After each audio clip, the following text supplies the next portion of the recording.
For all the latest updates, subscribe to News9.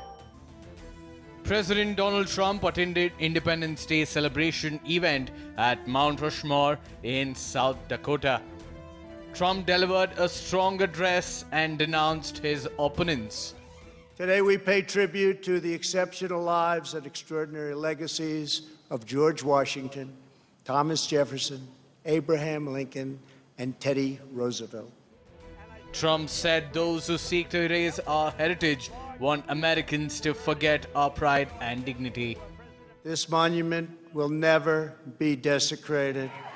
These heroes will never be defaced. Their legacy will never, ever be destroyed. Their achievements will never be forgotten. And Mount Rushmore will stand forever as an eternal tribute to our forefathers and to our freedom.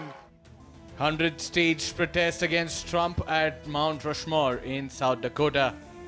Police detained scores of protesters for defying orders.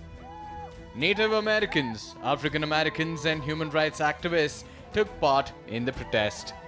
The native Lakota people protested against Mount Rushmore monument. Protesters tried to block a road leading to the monument. Our nation is witnessing a merciless campaign to wipe out our history, defame our heroes, erase our values, and indoctrinate our children.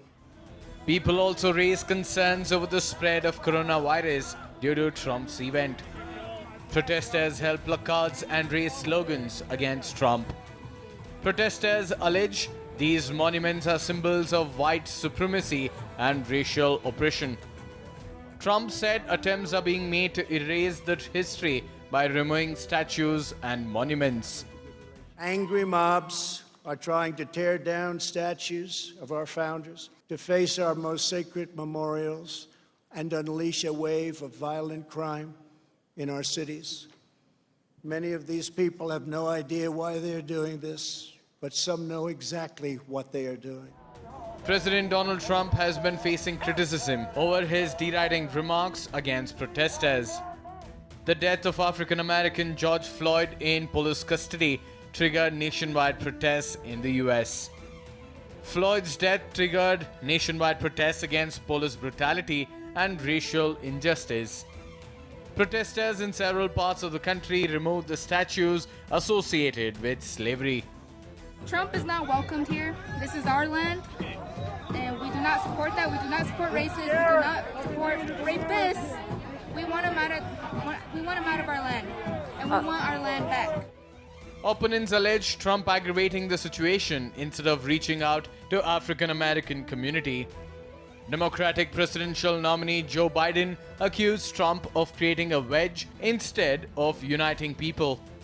The political heat is set to soar in the US as November 3rd presidential election is fast approaching.